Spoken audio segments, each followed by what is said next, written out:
All right, so great job. Hope you enjoyed that practice. Afterwards, if you have some questions for me or whatever about that practice, we'll get into it.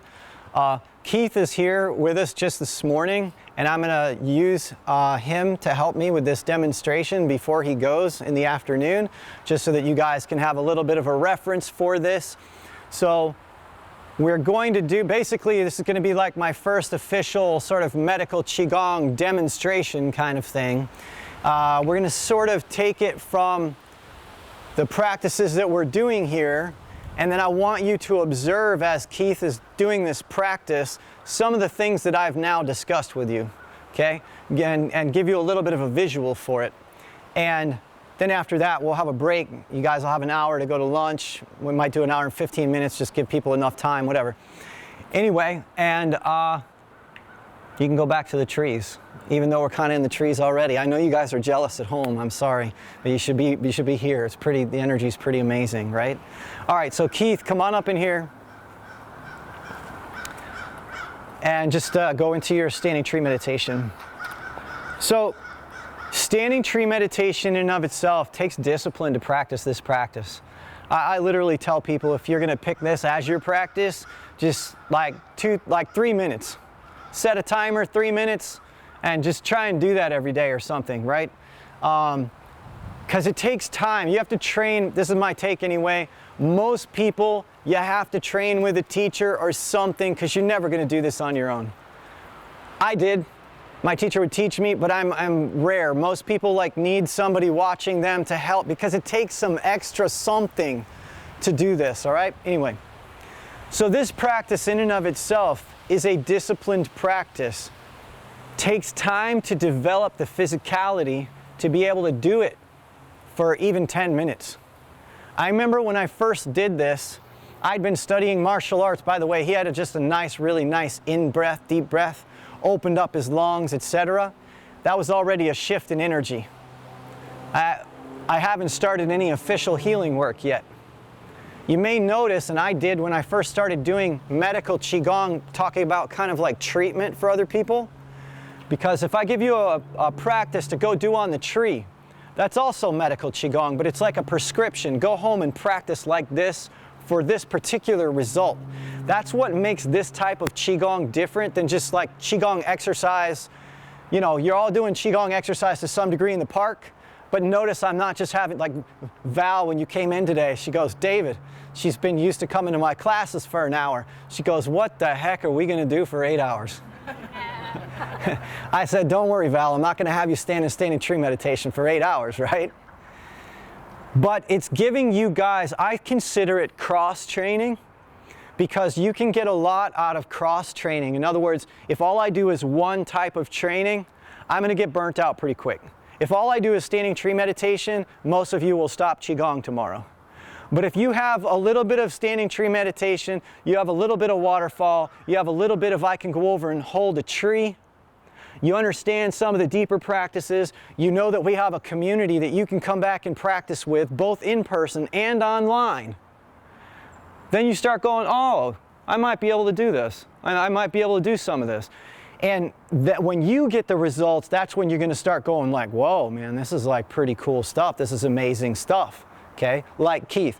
So you can see Keith even just standing here in standing tree meditation. I'm powwowing next to him. He's getting that changing of breath. He's already starting to shake. I haven't even raised my hand to do a medical Qigong demonstration. So, when this is going back to like what those doctors were talking about that I was telling you about, where they said, he didn't even touch me, but I felt a vibration, so on, right?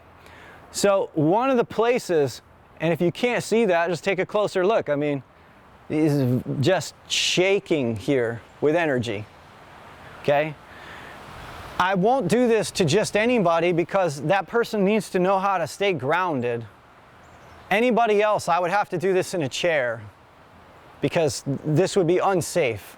So those of you at home, just know that. You don't want to like give somebody energy while they're standing in standing tree meditation and they can't handle the energy. All right?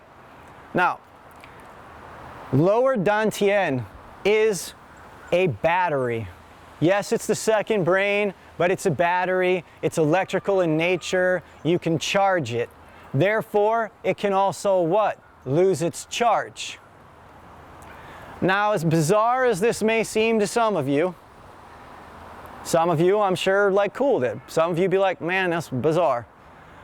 With intention, I want you to take one of your index fingers with positive intention that you're going to send an extra ounce of energy to Keith for his practice, that he's going to radiate back to you.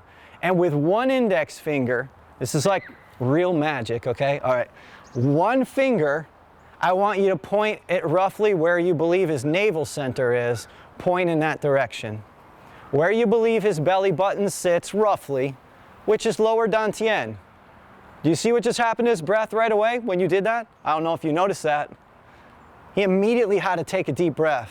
Why? Your energy's feeding his kidneys. How are you feeding his kidneys? You're just pointing your finger. How ridiculous is that? Not that ridiculous. You're all energetic beings. You are bioelectric fields that are feeding his bioelectric field. You're juicing him up. So what would happen? Let's just see. And anytime that hand gets tired, just relax, then use the other hand. And let's just see what happens also, maybe, if I come back here and I take this finger and I plug it in back here.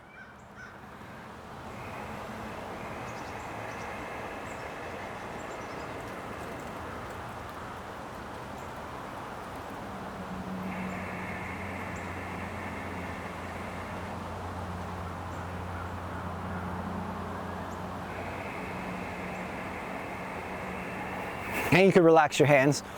Now, most people not going to be able to handle this much juice, okay? Keith, like he said, he's been training with me for 4 years. He's an instructor in the program. He can stand here, absorb more energy, so on. We've worked through a lot of other things already, okay?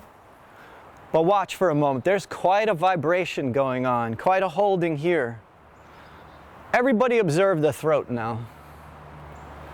And with your finger, gently, just point to the throat. Does anybody know what lives in the throat? One of the most potent things that lives in the throat is called the thyroid gland. Do you see that lumpy swallow? Do you see the clearing of the throat? There's plum pit chi. You just helped him clear his plum pit chi. Okay? Now take your hands, both of them, and put them to the ground like this. You're grounding him now. You're telling the energy, come down to the feet. Come down to the feet. And you don't do that, this is an interesting phenomena, you don't do that by telling exactly Keith's feet to come down, you actually make yourself come down. And then you look at Keith's feet. Or you point at Keith's feet. Meanwhile, your own energy is going down. It's not that I'm just telling Keith's energy to come down. And now take your hands and go like this. And just like you look around and take your attention off of Keith. Take your attention off of Keith. The camera's on Keith, but everybody else, all your attention, just keep looking away from Keith for a moment. Don't look at him. Don't give him any observation energy. Okay? Let him be with himself for a minute. Okay? All right? He's going to tell you all of what this felt like for him. Okay? And then relax. Relax. And then just kind of brush your hands off. Keith, go ahead and take 3 deep breaths. And I mean, can you see it? I mean, you see his sweatpants vibrating. You see his arms shaking. He's vibrating inside. And a lot of times I'll feel that with somebody I'm working on, but they're not yet visibly shaking. We don't necessarily need the visible shaking. It's like a certain amount of energy. You have to understand, is it too much? Is it too little? That's where you probably just don't want to go do this to your grandmother later, you know? Like learn something more about it. Although I will tell you that I used to do it to my grandmother and relax your arms and shoulders, wiggle your fingers. My grandmother, she was maybe like in her 80s at the time. She lived to be about 92. And she used to always tell the story, but some of you may remember, but my grandmother was always, you see, I was headed toward becoming a medical doctor, so I thought. So I did all those studies, and then the plan was, you know, all that pre-med, and then, okay, medical school, you know? And then I started doing all this, and my grandmother would go, I thought you were gonna be a doctor. What am I supposed to tell my friends? But then she would say to me, please do that thing that you do over my head, because it takes away my pain. It makes me floaty. I love how it feels. All that other stuff went to the wayside. For those last years of my life, she cherished the fact that this was my practice, because I would offer it to her, you know? So, and she was a wonderful spiritual woman, my grandmother. I'm sure she's watching me and listening to this conversation right now. She goes, and she'd say, I didn't talk like that. Anyway, it's okay. I didn't do some of the things she pretended I did either, but okay. So Keith, just a little bit to the audience, what anything you experienced along the way. Keith knows the drill. In one moment, I'm just standing there talking. In another moment, you guys are pointing fingers at the lower dantian. In another moment, you guys are pointing fingers to the throat. And then at the end, you guys are putting the energy to the ground. Could you describe to us some of how that felt internally to you? Yeah, I mean, internally, so when I just started on my own, it was, you know, no finger pointing or anything yet. But I mean, I was kind of dealing with the attention and the energy kind of rising in me, and that's sort of, I think, where the shaking is coming from, emotions rising and things. But like as soon as everybody pointed, I felt like a huge rush of energy that made that breath come. And then, yeah, and as everybody kind of turned away and started brushing their hands, and I just felt like, I felt kind of the release of that big burst of energy, and it wasn't as like hard to deal with, I guess, or like, you know, hard to stay with. This is perfectly described. So medical Qigong is considered a form of field therapy. So Keith has an energy field. You start pressing your energy field and your attention toward his field, whether you're doing it with hands or just with your eyes. That energy starts to go press on his field. It causes a contraction. There's a degree of contraction. And there's a degree of contraction. Imagine, you know, I'm not going to do this to you, but imagine if I did, you're brand new today, and I go, here, come stand here. Everybody's going to like do, you get nervous, everybody's attention's on you, your emotions are coming up. There's a lot of contraction that happens there, right? But if you trust the situation, which Keith did, then it helps him speed through that process of working through some of those emotions and that energy and stress and everything. And then all of a sudden the chi rises up. He's able to take a deep breath into his situation, whatever his situation is, whatever his state is. The state becomes expanded. And then one of the things, and this is something more for practitioners, but I think even anybody who's a layperson, you should understand it too. Practitioners need to understand it even more. Whether it's nurses, doctors, acupuncturists, massage therapists, they work with their client, or even coaches or counselors, they work with their client. Session's over. Some of you have all probably had some treatment with somebody with something, right? Whether you treat or you've been treated by somebody. I want to tell you something about the healthcare professionals if you didn't know. They have a hard time leaving you. They have a hard time not taking your disease or your situation or your problem personally. They're wrestling with their own problems. None of them are perfect. So a lot of them, even though they want to let you go because they got another client coming in 5 minutes, some of them will have to stay there with you, and they keep doing the massage. Sometimes the massage therapist just needs to walk away. When the work is done, it's done. Let that person come back to their breath. So in other words, we didn't stay here, if you're following me, we didn't stay here and chi him for 20 minutes and just keep doing it. Let's see what's going to happen. No. we offered some energy, there's some expansion, we ground it. What's the next thing we do? I'm done. My job, other than coming back to help him ground and, settle, my job is done. Let him come back to him because he's the one that has to walk away with him. Now, in my work and so on, I would then, Keith already knows because he's in the certification program, he's a teacher, But if he wasn't, I'd say, hey, Keith, before you leave, make sure you get grounded, drink some water. I'd give him protocols of like how to handle it, but he's good to go. So Keith, go ahead and take a couple breaths. Thank your audience. Audience, thank Keith. And good job. And so it takes a lot of practice to demonstrate what he just demonstrated. And again, notice I'm bringing an instructor, not just a beginner, and say, hey, come try and stand like this, right? This is something that you build up over time. And again, there's no competition here. So if for you hit like in chapter 11 of my book, I talk about the wall. I was asked a question off camera here a little bit ago. Someone was saying to me, in fact, I talked to a few people who were saying to me, wow, certain things you're saying are really hitting me, really resonating. I know why I came, One of the things that was said on the side is, essentially, I'll shortcut it, but certain things are coming. This is the common theme of the people that I spoke to. Things are rising for me. Well, I want to tell you guys something. There were like 50 people signed up for this. Look how many are here. And it's free. One of the reasons that they're not here is that when you sign up for a program, in fact, we have a policy in our school, which we had to create before we literally went out of business. And that was when you sign up for a seminar, there are no refunds. You can come another weekend. If there's a good excuse, we'll let you come another weekend. But we're not going to return your money because literally we would go to a seminar, we'd be driving, trekking down to some city somewhere. We had all these sign-ups, and at the last minute, cancel, want our money back. I go down there, there's 4 people in Atlanta. I'm teaching 4 people.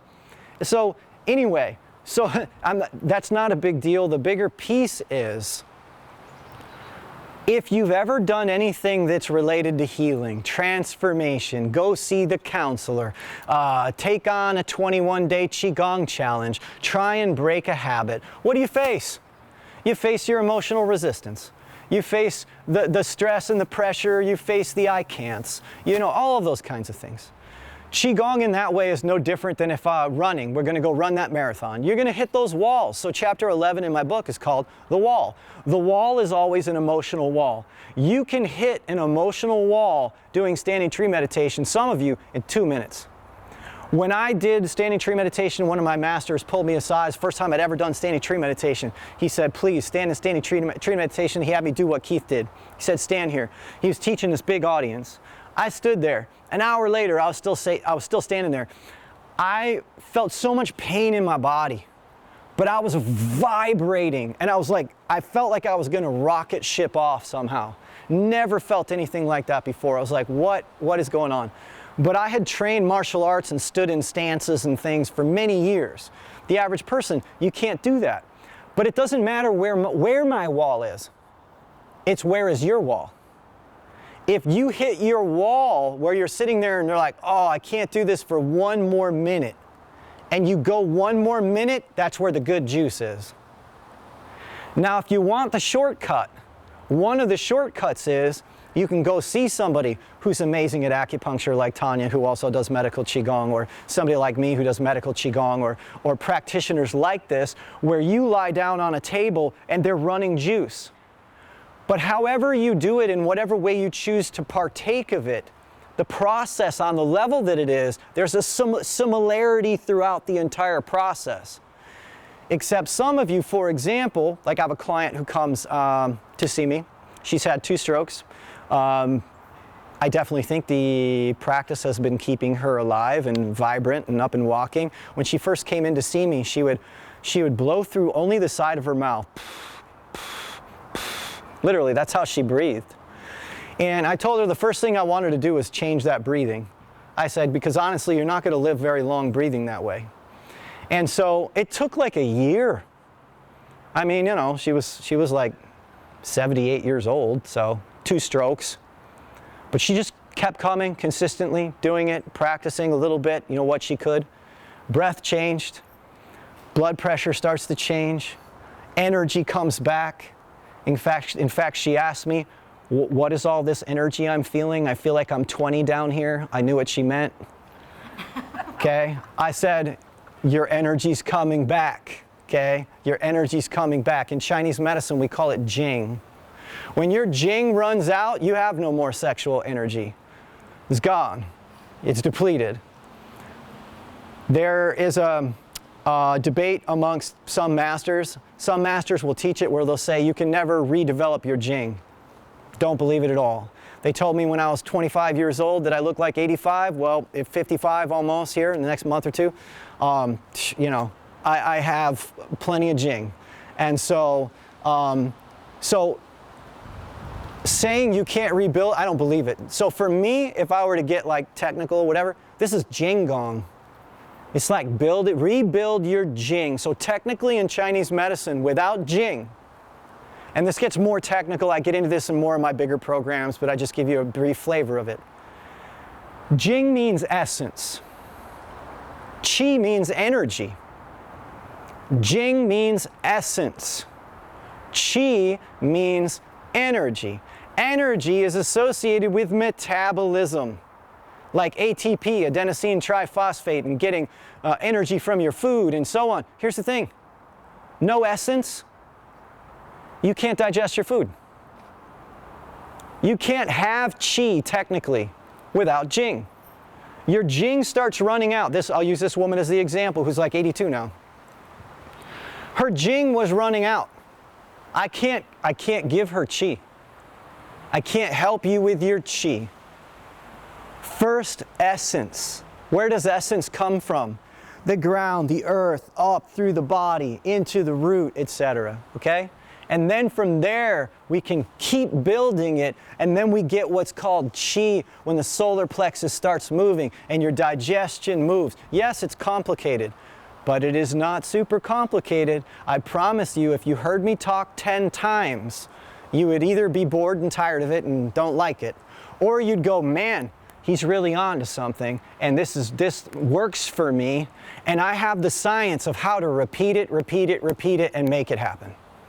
That's what I want to give you, because that's what's going to ensure that these practices are around for the next 20, 50 years, and helping you and helping me, and preventing surgeries. I healed the spine. I told you that. I healed this, I broke my hand in 3 places in a martial arts demonstration gone bad. My knuckles were all the way down here by my hand.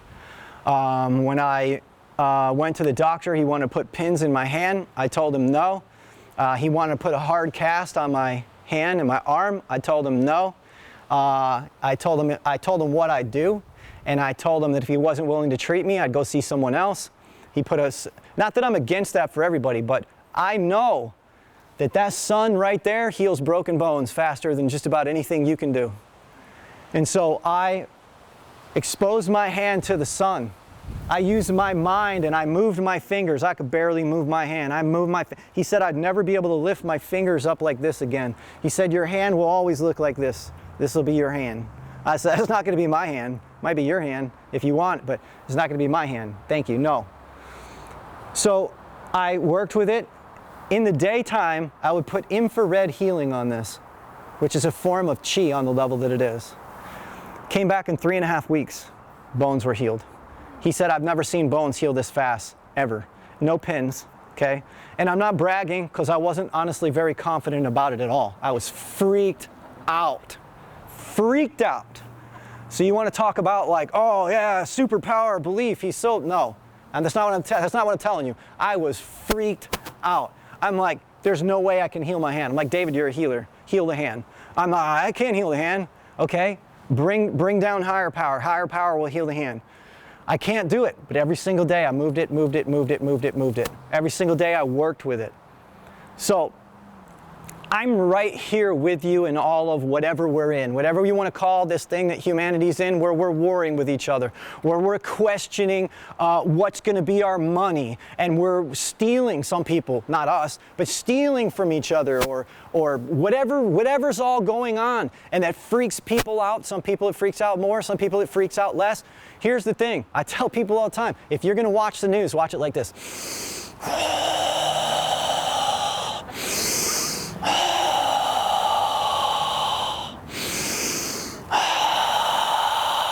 And then just go practice Qigong outside, okay? You got your information, whatever you needed to get.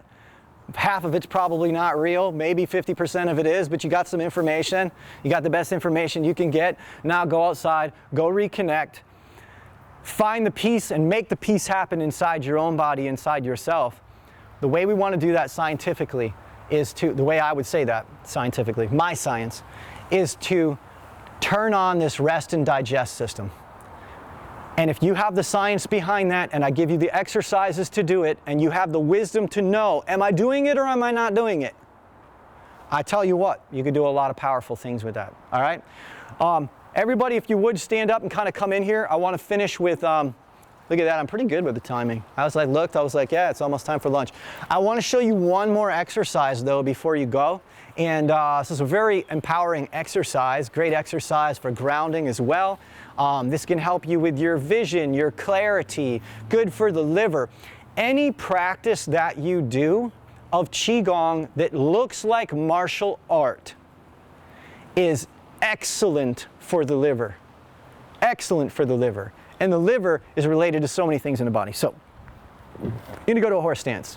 Run this position. I'm going to show it this way first. So you're in a horse stance. With your right hand, you're going to just travel across. It doesn't have to be perfect. You're going to come over here. You're going to imagine like you're grabbing a bowstring, like on a bow and arrow. But make sure you don't reach past your own body. Like, it's very important to be balanced. So find the point where your hand goes, and if I go any further, I'm going to lose my balance. Don't go past that point.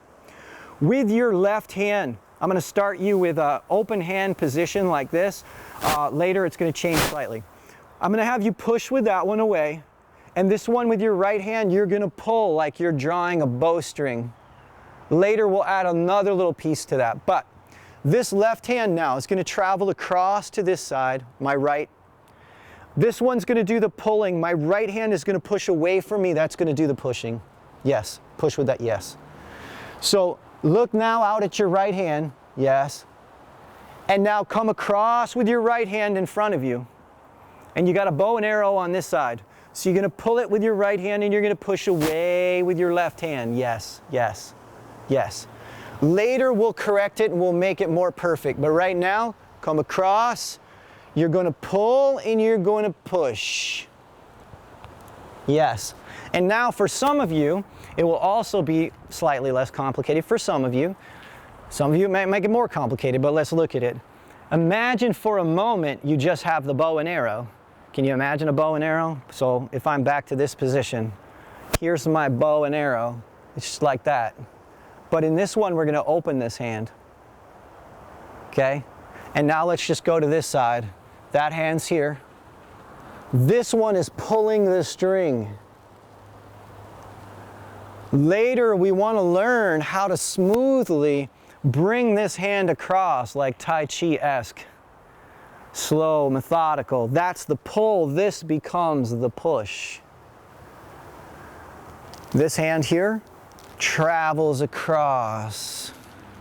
This becomes the pulling hand. This becomes the pushing hand.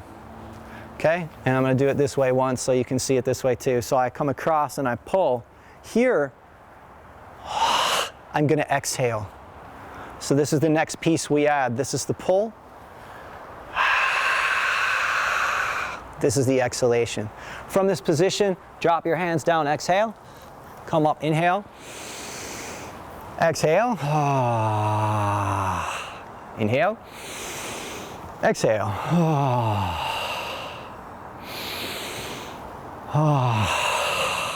Take your hands. This is called Dao In. It means tapping. Just tap here. You have acupuncture meridians all over these lines of your body. Go down the outside, come up the inside. Go around the buttocks, the low back, lightly tapping, just a light tap on the legs. Inside, come up the inside. Go down the outside. And we'll build upon that one when we get back from lunch. A little tapping right here at the low back. Be very careful. If you start to raise your hands and you feel lightheaded, don't continue. Don't continue raising your hands. But if it feels comfortable to do so, raise your hands up like this. Just for a moment, just for a moment. And then let them gently, and then be very still for a moment. Drop your weight. That's your standing tree meditation. Exhale your breath through the mouth. Slowly pull a breath through the nose. Exhale the breath through the mouth. Push it out through the mouth. That gets you grounded. Inhale through the nose. Exhale your breath down into the floor. Excellent. And then go to a march. Look at that. I'm right at 12 o'clock. So we're going to go to lunch here momentarily. Just a little thought on your way to lunch. Qigong, martial art, and medicine all came together in certain pockets of China. Qigong, martial art, and medicine. You can include meditation, but Qigong is also a form of meditation. So anyway, they all come together. That is one seriously powerful form of cross-training. In our practices here, this is martial art without fighting anyone. Keep that in mind. When you see postures like this, what do you think that is? That's martial art. Learning to embody what they call in Chinese medicine protective Wei Qi. If I go, and you never saw martial art before, that's protective energy. And all of that right there is Qigong. I don't need to fight anybody. It's about inner peace. Coming back to your breath, coming back to your senses, elevating your consciousness. I hope you enjoyed the first half of the program. Please come back and see me for the rest if you desire. Have a nice break. It's 12 o'clock right now. See you guys at like 1:15. I'll start up again, okay?